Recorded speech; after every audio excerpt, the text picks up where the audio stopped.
otro de los autores más relevantes de la patrística griega. Se trata de el pseudo Dionisio Areopagita o Dionisio del Areópago.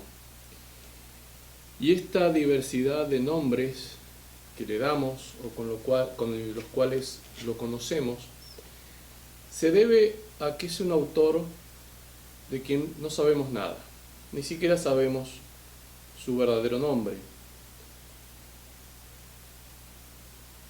A pesar de que tuvo una influencia muy grande y muy marcada a lo largo de toda la Edad Media, sin embargo, su identidad se desconoce. En sus escritos, él se presenta como uno de los discípulos de San Pablo y afirma haber estado presente en varios de los acontecimientos más importantes de los primeros tiempos de la Iglesia. Es por este motivo que rápidamente se lo identificó con Dionisio, un personaje que aparece en los Hechos de los Apóstoles, cuando San Pablo, predicando en el Areópago y hablando de la resurrección de los muertos, recibe la burla de los que allí se encontraban, excepto de unos pocos, dentro de los cuales estaba justamente un tal Dionisio.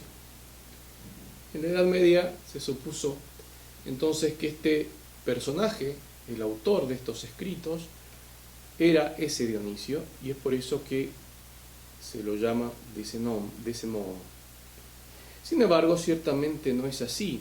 Se trata de un autor posterior, que debe haber compuesto sus obras, se estima, a fines del siglo IV o principios del siglo V, y que se lo ubica geográficamente en la zona siria.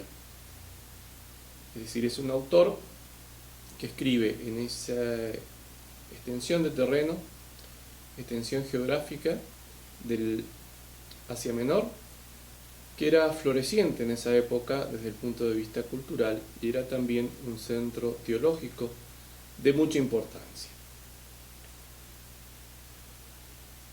Una característica que podemos mencionar de la obra de Dionisio, a diferencia de obras que eran contemporáneas a la suya, y que revela de alguna manera su carácter, es que él no intenta refutar a nadie. Él lo dice con bastante claridad, que probar que los demás se han equivocado no significa que uno demuestre que tiene la razón. El hecho de probar que una cosa no sea negra no significa que esa cosa sea blanca. Y probar que una cosa no sea un caballo no significa que eso sea un hombre. Es decir, él apuesta más a exponer la verdad que a refutar el error.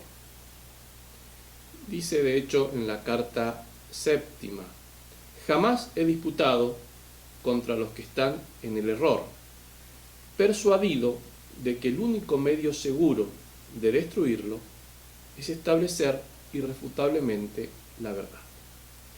Es decir, prefiere una exposición de la verdad seria e irrefutable, dice él, que discutir o disputar como habían hecho hasta hacía poco tiempo otros autores cristianos. En este curso de Historia de la Filosofía Medieval se habrá visto a Justino, por ejemplo. En el video anterior, cuando hablamos de Orígenes, hablamos de que él tiene una obra muy importante que es el Contracelso. No es el caso de Dionisio. Él prefiere otra estrategia. Entre sus obras, la más importante desde el punto de vista filosófico y seguramente también desde el punto de vista teológico, o al menos la que más repercusión tuvo a lo largo de la historia de la teología, es la llamada De Divinis Nominimus, o acerca de los nombres divinos.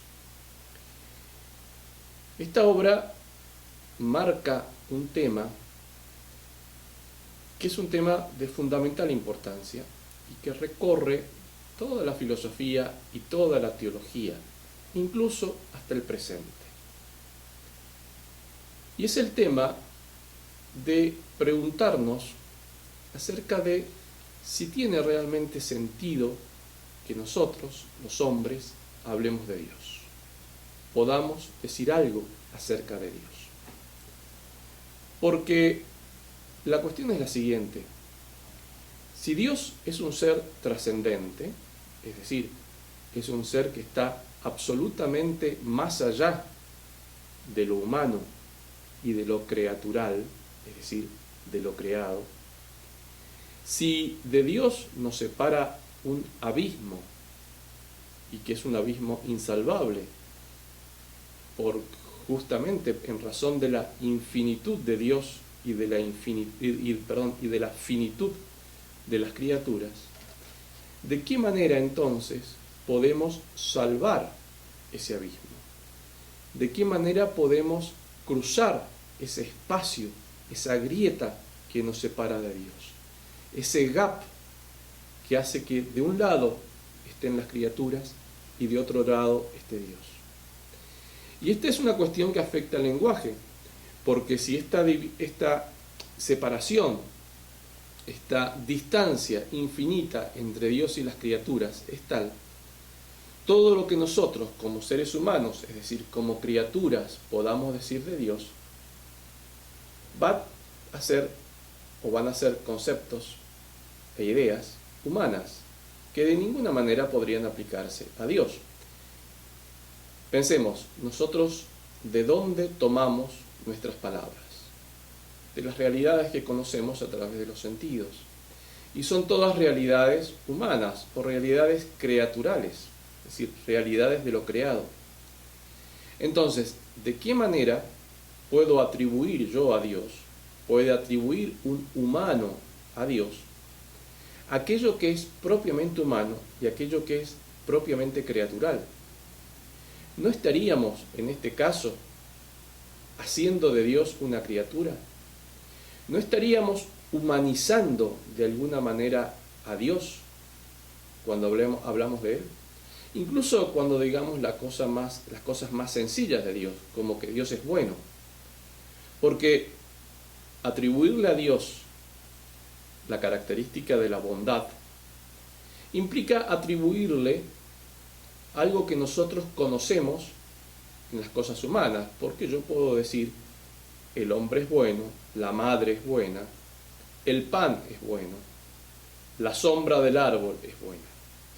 Pero todas estas bondades o estas atribuciones de bien son criaturales, pertenecen a este lado del abismo, al lado de las criaturas.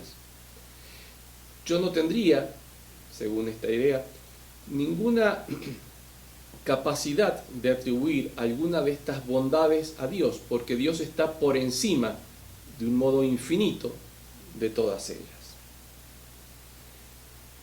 La solución quizá sería callar, no decir nada con respecto a Dios, no negar la existencia de Dios, no se trata de negarla, sino de decir, no podemos decir nada con respecto a Dios, porque todo lo que digamos va a estar de alguna manera manchado, afectado por la criatura, por lo humano, va a estar de alguna manera humanizado.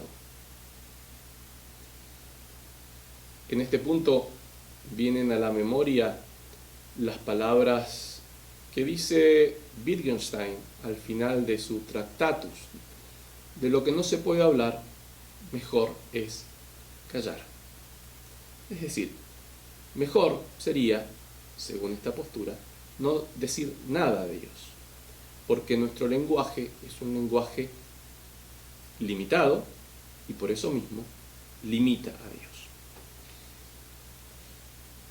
Pensemos que este problema es un problema que atañe no solamente a Orígenes, sino que atañe a toda la filosofía y a toda la teología, aún en nuestros días, y que atraviesa toda la historia y todo el pensamiento filosófico y teológico. A diferencia de la postura católica, la postura protestante, y solo por dar un ejemplo, va a ser de alguna manera seguidora de esta idea de Dionisio, puesto que en el protestantismo generalmente no hay lo que se llama teología especulativa, es decir, no hay un modo de hablar de Dios, sino que simplemente se reducen a la lectura y a la teología, podemos decir, que puede leerse en las Sagradas Escrituras, es decir, en la revelación de Dios. Pero se evitan las palabras humanas o de especulación humana con respecto a Dios. Dentro de la teología católica, en cambio, la solución a este dilema va a venir sobre todo con el paso de los siglos, y una manera que tuvo la teología católica de resolverlo fue a partir de la analogía, pero que es un tema complejo y que pertenece a la filosofía del siglo XIII, y lo veremos más adelante. Profundizaremos un poco más en esta cuestión cuando hagamos más tarde el análisis del texto correspondiente a este tema de Dionisio del Areópago. Pero veamos algunos temas más que pueden apreciarse en su obra. Dionisio, siguiendo ya una idea que habíamos visto con anterioridad, dice que Dios puede darse a conocer solamente a aquellos que lo buscan con modestia. Y las mismas escrituras se limitan a hablar de Dios tomados por términos que son propios de las escrituras. Dios, entiende Dionisio, se presenta primariamente como bien. Dios es el bien. Y él aquí toma un poco los conceptos que Platón había desarrollado cuando habla de la idea de bien en la República, tomando la analogía con el sol. Así como el sol, sin razonar y sin quererlo, expande su luz a toda la tierra y penetra a todas las cosas con esa luz, así también el bien, del que el sol no es más que una imagen sensible, se despliega en la naturaleza. Toda la naturaleza es un despliegue de ese bien primario que es Dios. Sigamos con la analogía platónica. Dios sería un sol que ilumina, y los rayos de esa iluminación de Dios se expanden por toda la creación. A aquellos que están más cerca de ese foco luminoso, la luz les llega de un modo mucho más intenso. A los que están más alejados, les llega de un modo mucho más débil. Trasladémonos ahora al bien. Dios es la fuente del bien, y esa bondad divina alcanza a toda la creación, a todo lo que existe. A algunos les va a alcanzar de un modo más intenso, a otros de un modo más débil. Pero de alguna manera, todas las cosas que existen, todas las cosas que son, participan de ese bien divino. Todo, dice Dionisio, lo que merece en cierto grado el título de realidad, no es sino un momento definido de la efusión iluminadora del bien. De alguna manera podemos decir que toda la creación no es más que una epifanía, es decir, una manifestación de Dios, una manifestación de esa esencia de Dios que en primer término Dionisio la entiende como bien. Consecuentemente, todas las cosas creadas son buenas, solamente por el hecho de ser, por el hecho de estar, ya son buenas. Y esto nos permite una reflexión que quizá tenga un eco contemporáneo, cuando en la actualidad se alienta el cuidado del medio ambiente y el cuidado del planeta. No es un tema nuevo, es un tema que estuvo muy presente, no del modo como lo tenemos nosotros, por supuesto, pero sí que estaba en la reflexión teológica de Dionisio, si podemos verla.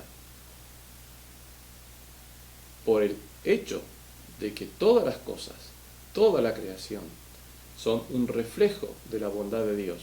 Mejor aún, son una participación de la bondad de Dios. Todas las cosas son buenas y por lo tanto merecen el respeto que merece cualquier epifanía divina. Ya sea un hombre, ya sea un insecto, no importa, todos, por el hecho de ser, participan de esa bondad divina, y esa participación en la bondad divina les hace poseedores de una cierta dignidad que debe ser respetada.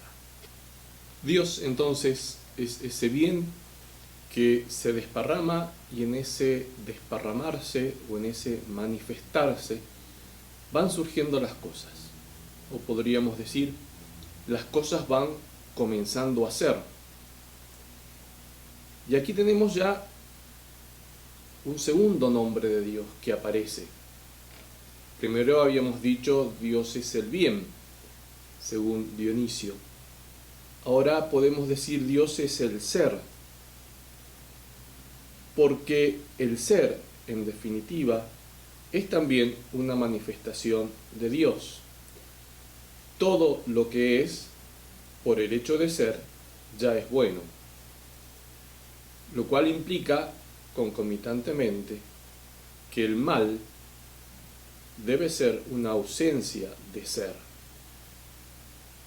Si todo lo que es, porque es un reflejo de Dios, porque es una teofanía de Dios, tiene algo de bueno, el mal, ¿cómo podría ser definido?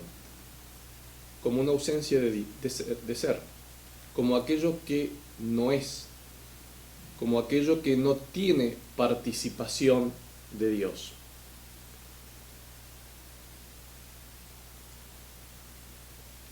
Consiguientemente, Dios no es la causa del mal. Lo tolera, pero no es su causa.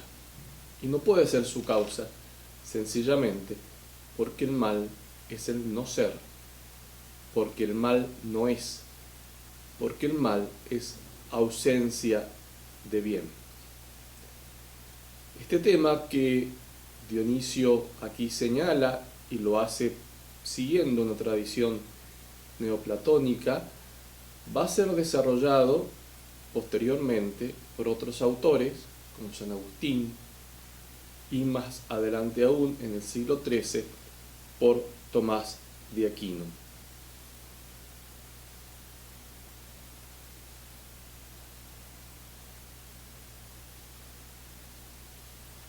Esta idea de un Dios que es bien, de un Dios que es ser, decíamos que corto. Acabamos de decir entonces que Dios es el bien, que Dios es el ser. Ahora, ¿qué es el ser? Porque si nosotros decimos que Dios es el ser, le estamos atribuyendo a Dios un nuevo nombre, que como nombre es humano, ser. Por lo tanto, ¿hasta dónde podemos decir que Dios es el ser? Dionisio afirma que el ser es la primera participación de Dios. Es decir, Dios está más allá del ser. El ser es su primera manifestación. Podemos decir, en algún modo, y siendo estrictamente lógicos, que Dios no es, en tanto que ser ya es la atribución de un nombre, y por lo tanto es humanizar a Dios. El ser es la primera participación de Dios, y por ser la primera participación es la condición de todas las participaciones restantes. Las cosas, los seres que conocemos en este mundo, van a ser buenos, van a ser valientes o van a ser bellos, en tanto y cuanto sean primero. Es decir, en tanto y cuanto participen de esta primera participación de Dios, que es el ser. Por lo tanto, según Dionisio, esto nos lleva a un tercer interrogante. Y es que si Dios está más allá del ser, el ser no puede ser tampoco su nombre primero. Y por eso él, siguiendo también en este caso a Plotino y a Proclo, prefiere llamarlo el uno. Efectivamente, Dios lo contiene todo en una unidad pura y exenta de toda multiplicidad. Lo múltiple no puede existir sin lo uno, pero el uno puede existir sin lo múltiple. Por eso, el nombre más apropiado de Dios para Dionisio es uno. Es el uno. Incluso más apropiado aún que el nombre de ser. A continuación, los invito a que lean el texto. Es el primer capítulo del Tratado de los Nombres Divinos, que tienen ya sea en el aula virtual, o si no, he dejado también el enlace para que puedan bajar el archivo en la descripción de este video.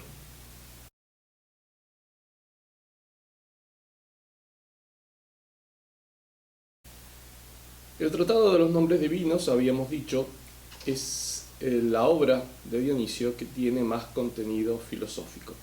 Y vamos a leer y analizar aquí el capítulo primero. Dionisio comienza en el número o en el párrafo 787, hablando de la indemostrabilidad de su supernaturalidad misma, refiriéndose a Dios. Y hace una afirmación que ya habíamos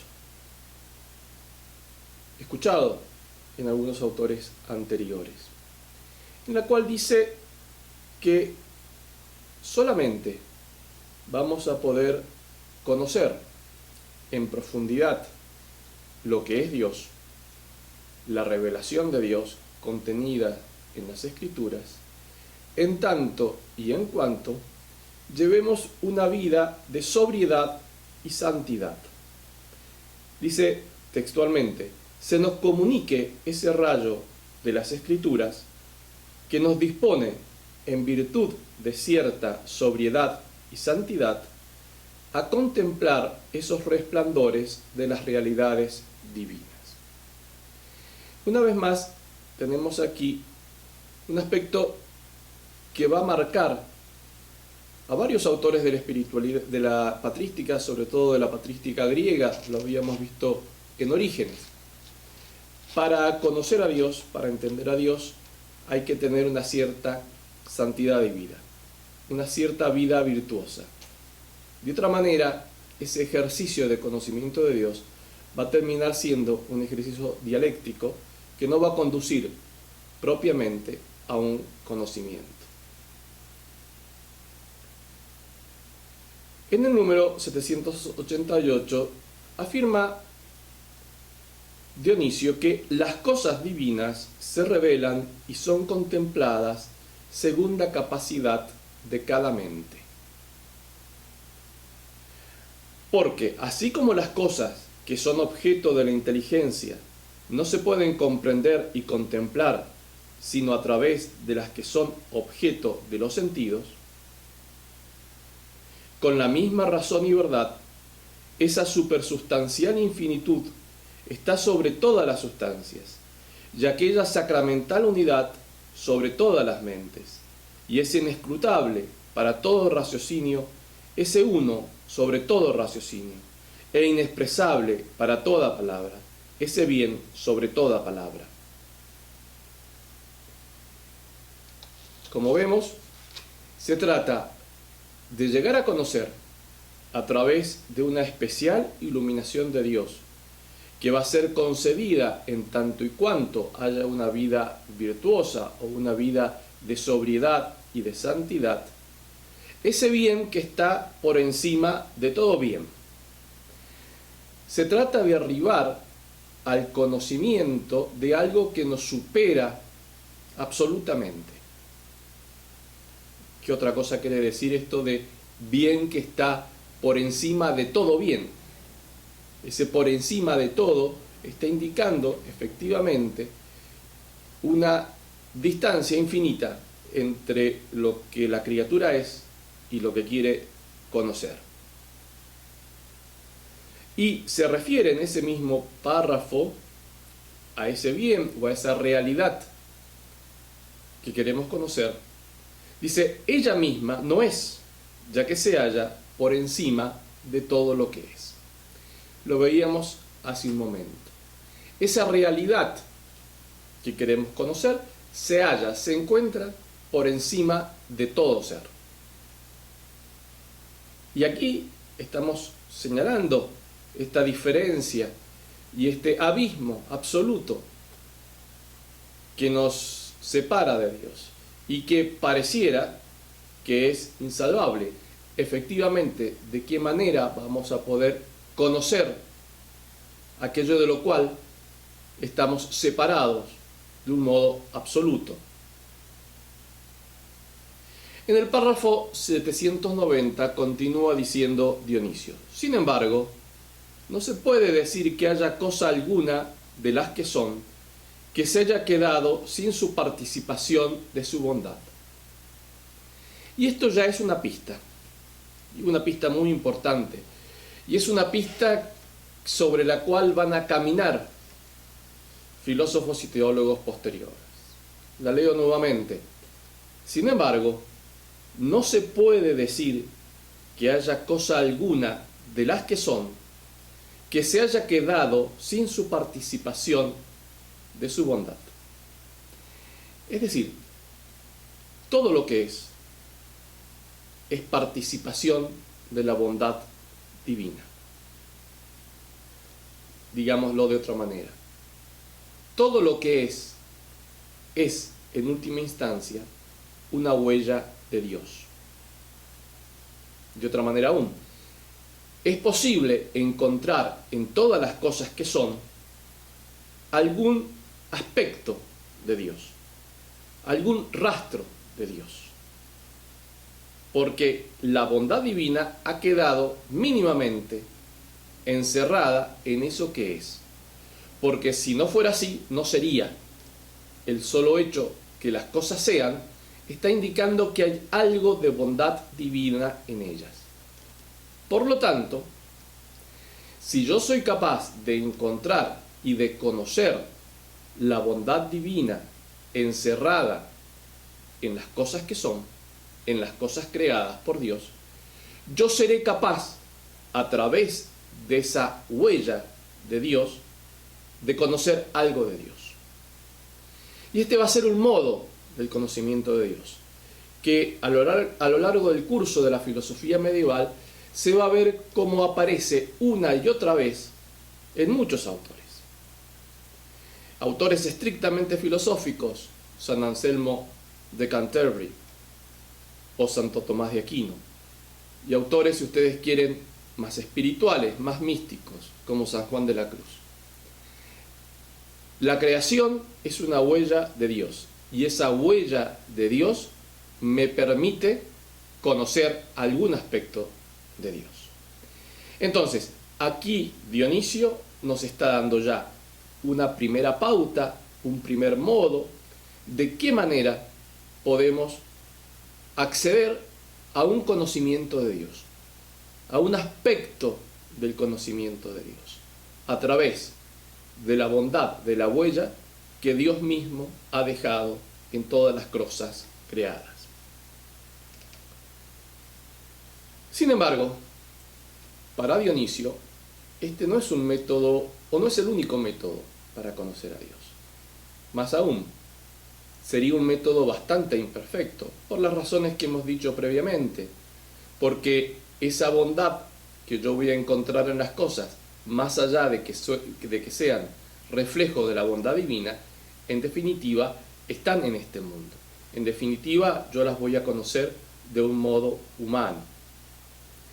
Por lo tanto, Dionisio dice que aquellos que son dignos de recibir, estoy en el párrafo 791, hacia el final, por la negación de todas las cosas, enseñadas sobrenaturalmente por aquella iluminación que se les viene de esa felicísima unión con Dios, de que Dios es la causa de todas las cosas, pero no es ninguna de ellas, sino que está segregado superesencialmente de todo. Dionisio está hablando aquí de una negación.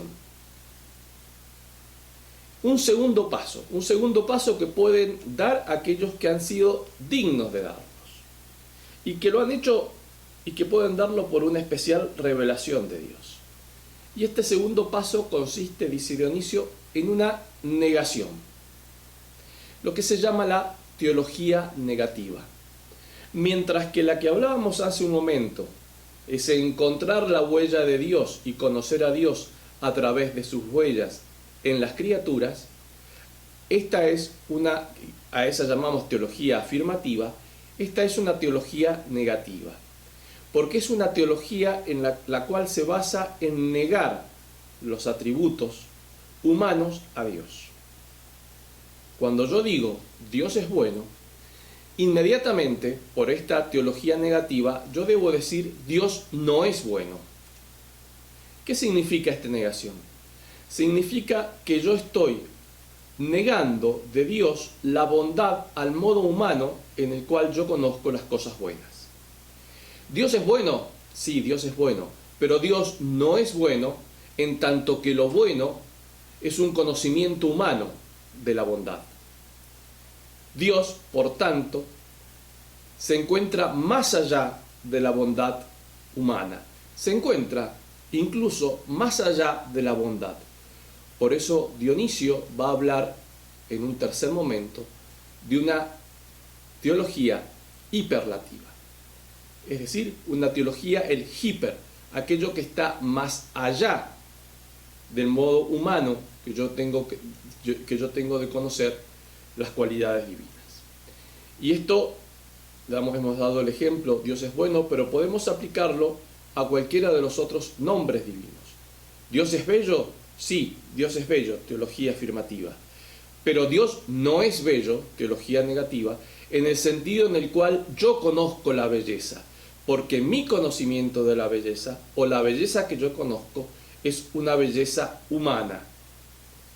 Por lo tanto, a Dios no le puede ser atribuida una cualidad humana, y en ese sentido Dios no es bello. Y entonces Dios es lo superbello, lo hiperbello, es decir, aquello que está más allá de la belleza, y entendemos por tal aquello que está más allá de la belleza humana. La teología y la filosofía de Dionisio Areopagita, tal como decíamos al comienzo, se extendió a lo largo de toda la Edad Media y llega incluso a nuestros días.